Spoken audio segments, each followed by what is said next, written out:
Mom, Dad, I humbly suggest you save some money and shop Amazon for back to school. It's for my growth, meaning my body's growing at an alarming rate. And clothes you buy me this year will be very small very soon. Plus, the clothes I love today will be out of style tomorrow. But at least your wallet doesn't have to be my fashion victim if you shop low prices for school at Amazon. Hopefully this is helpful. Amazon. Spend less, smile more.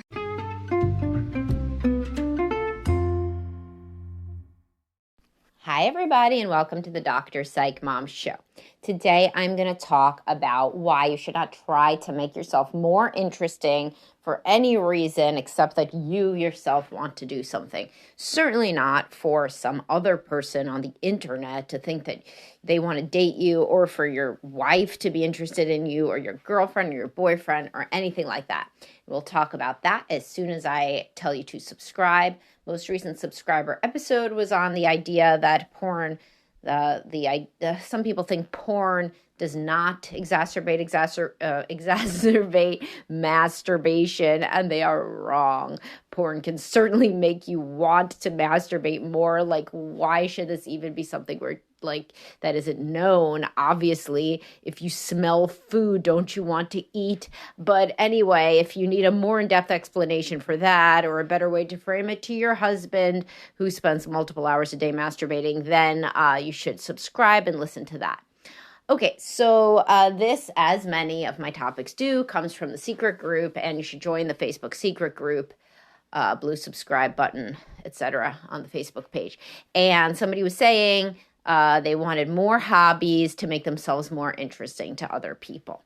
No. Like on like dating apps and stuff. Like, because people say, oh, what do you do for fun? And they just parent and work. Like, like me, like everyone, like every woman, certainly, almost every woman, and I talk about this. I have literally a podcast that says why not to tell your wife to get a hobby. Okay, so there's two things that are so absurd. The first one is thinking that men are saying that for any reason besides to make conversation. Unless somebody's such a fitness nut, or I don't even know what, a travel nut, or a nut, just an obsessive person, then they do not care if their partner shares their specific hobby.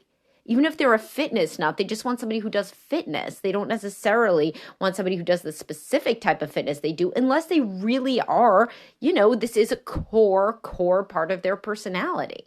A guy loves to do triathlons and he just really wants a woman who does triathlons. Well, I'll tell you, you can't just become a triathlete to attract that man.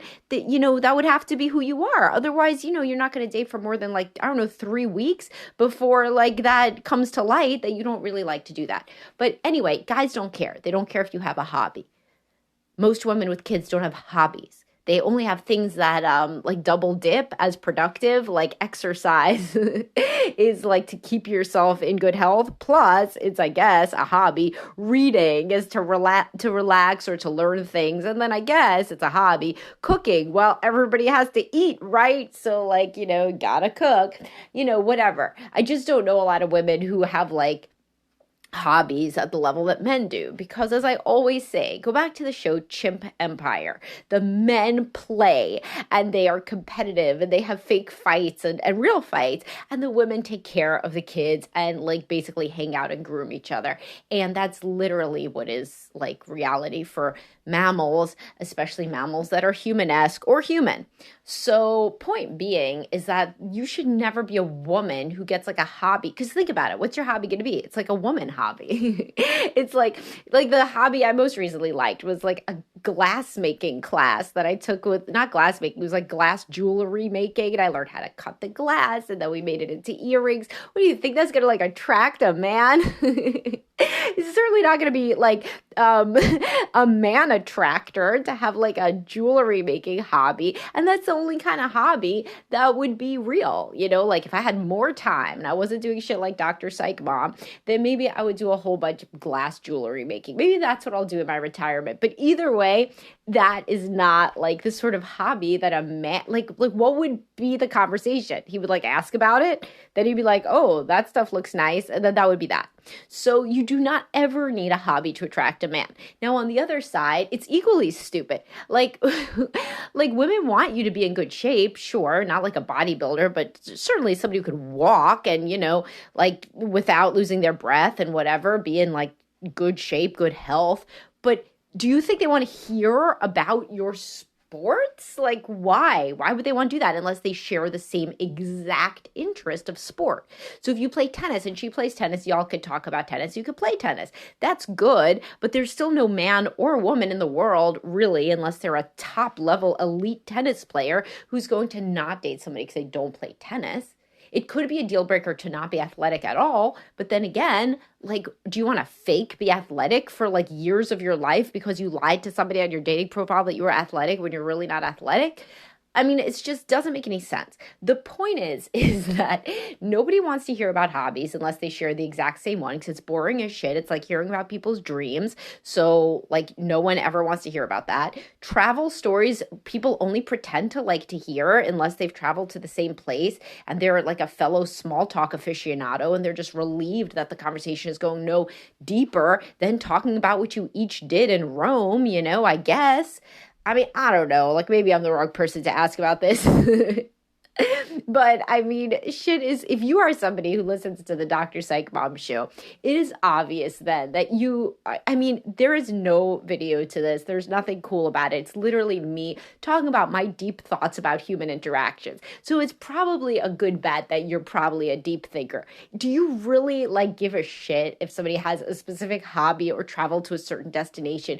Who cares? A dream, in fact, would be more interesting. So at least that reflects their subconscious.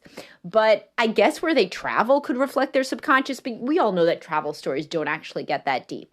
Point being that guys in their 20s and women in their 30s and 40s seem to think that they need to be more interesting.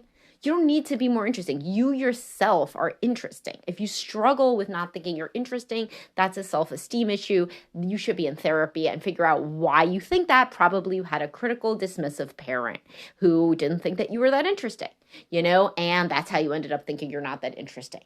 Because and I come back to this all the time because it's such a good point. Men in prison have girlfriends. Why? Do you think they're doing something exciting every day to talk about in their letters?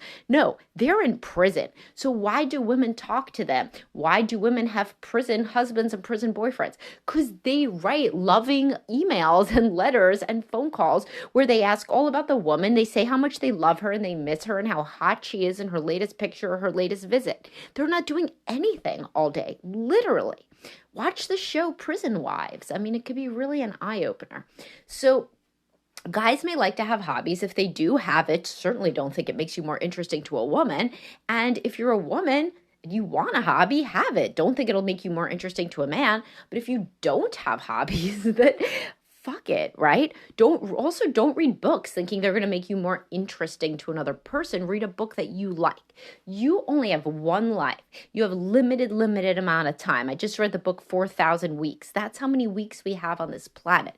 Do not do stuff just so that other people find you less abhorrent. Instead, think about why you have a deep-seated fear that other people do find you abhorrent, or at the very least extremely boring. And that usually originates in family of origin and basically being told that you weren't that interesting implicitly by a parent not paying much attention to you, which then you may have interpreted because people don't say, oh, at 5 years old, they don't say, oh, gee, mom has a limited emotional bandwidth, probably was due to her own emotional neglect as a child. I guess that's why she never asks much about my day. No, you just conclude that you must kind of be boring, because there's like all the other kids whose moms are asking about their day and yours isn't. So whether or not you have the conscious thought about it at the time, you emerge into the world with the idea that you are less interesting and less lovable than other people. And that's what this hunt to be more interesting is it's really a hunt to be more lovable. The only reason you would think you need to be more lovable is if you didn't feel loved enough as a kid. right? And that wasn't your parents' fault. They did the best they could. Their life was probably much worse than yours when they were a kid, and everybody tries to improve. But the point being is that doesn't really matter, the intentions, except in as much as it can help you understand and not be angry if that's your goal. But the point is that somewhere you learned that you were boring and that you needed to like have party tricks, like juggle on a unicycle to make people think that you're interesting, and you don't. If you are dating or if you're trying to keep your wife interested, for Christ's sake, more hobbies. I mean, it's just so funny that, and people do say it to me, like, I'm interesting. I don't know why my wife doesn't think I'm interesting, because like I have all these hobbies that other people think are interesting.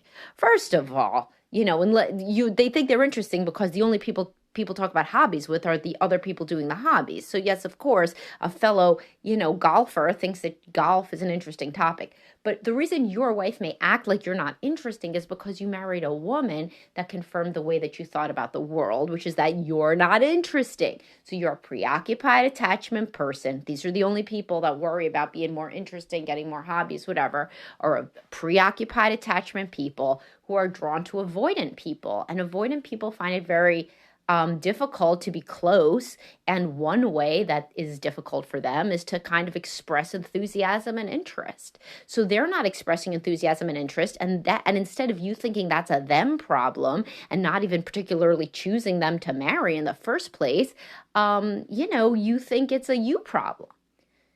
So for example, like if you had more confidence, so much, but so if you had more confidence, you would just talk about just shit that happened to you at work. But here's the thing. I have a podcast too, Why Do Dates Find You Boring? And the reason that people may actually find you boring has nothing to do with the shit that you do during the day or don't do during the day. It's that you don't ever talk about feelings. You don't ever talk about what anything means to you. Remember that scene in Office Space where he's been hypnotized already, and so he's more confident, and then they ask him, what do you do all day? And he's like, I come in at 9, and then I sit there for 45 minutes and I do nothing and whatever. The way that he was talking made that a funny, compelling story. And he was talking about doing nothing. And if you were to talk about that, man, my job is actually terrible right now, honestly. It's extremely boring. I do nothing a great portion of the time, or stuff that it might as well be nothing, and I really don't know what I'm going to do next, but I look at the ads and I can't really think of a next direction. But, this is well paying, but then again, I feel stifled. Even though you're not talking about anything you did during the day, women would be interested in that story. That's a man who's reflecting. That's a man who's thinking. That's a man who's vulnerable. Because a lot of times guys are like, what does this vulnerability really look like? Women hate when you share feelings. And I've dispelled that in multiple podcasts, how that's completely wrong. But that's an example that has nothing to do with feelings about relationships, but that's called vulnerability. One thing, and this is going to be interesting to some of you, I think, is that women hate in therapy is a preoccupied woman with an avoidant man. And she said to him, did you ever think of going into a different line of work? And he says, no, never. And then it's enraging to her. It's enraging to a preoccupied person or a deeper thinker or an anxious person that there could be somebody who literally never reflects on alternate life paths because they just do whatever, they pick a path and they just never care to look back, and they can't imagine being wrong. They can't be wrong. So then they never even consider an option, a different path. And some of you would be thinking, well, what's wrong with somebody who likes his career? It's not that. It's the idea that somebody cannot even envision a different life path because they are on a very deep level so insecure that would, by thinking of an alternate path, they would basically be saying that something's wrong with their current path, and they can't even do that because it's so hard for them to be vulnerable. So it's just kind of an interesting example of the most boring possible person is a person who does not share any feelings, any vulnerability, any ambivalence, and just natters on about their hobbies and their, what they literally did with their body. This is what I talk about, is if it could be shown on videotape, it's not a good story. What you have to do, and even stories about literally getting almost eaten by a bear. There's these survivor type of stories that they do documentaries on. What do? They interview the person in between reenacting it with a bear or whatever. They interview the person. What were you feeling right then? What were you feeling? That's the interesting part. That's what makes you be in the moment, empathize, be like in the head of somebody who's almost gotten eaten by a bear, If you could videotape something like a hobby or like engaging in a, different career or moving your body from one place to another in a plane, if you could observe that on a videotape, it's not a good story. It's not going to make you connect with anybody. It's all the internal stuff, what you're thinking and feeling, which you don't really need to do a lot of stuff in order to have thoughts and feelings. But if you were raised in a very emotionally neglectful home where your emotions were never discussed, you should first of all read the book Running on Empty by Jonice Webb, Jonice, Webb, Webb. And you should also think, I never learned how to talk about feelings, and that's something good to work on in therapy, or coaching or anything, because then you can really access your feelings and then you can engage your partner. Even if they're avoidant, they're going to be engaged more in a story that has to do with your feelings than one where there are no feelings to be seen, which is like, it's like reading a fucking manual for your microwave to listen to a story like that, So anyway, TLDR, hope you found this interesting overall, but do not go like amass extra hobbies or travel to different places unless you really want to. If you want to, live your best life, truly live your best life. I think everybody should live their best life, down to the fact that that's what I named my group practice, Best Life Behavioral Health. I think everybody should try to live their best life. We have one life on this planet. It's very short. So if you want to travel, if you want a hobby, whatever, cool. But if you're doing it to impress somebody else, fuck that person. You got to think instead about why you think that your natural state is not impressive as is. And this always goes back to family of origin. So I hope this was an epiphany for at least some of you. And please do subscribe, and I will talk to y'all soon. Thanks so much, guys. Oh, and you will have heard this later than it actually happened, but I did in February get to 1 million listens of this podcast, which is awesome. So thanks so much, guys. Bye-bye.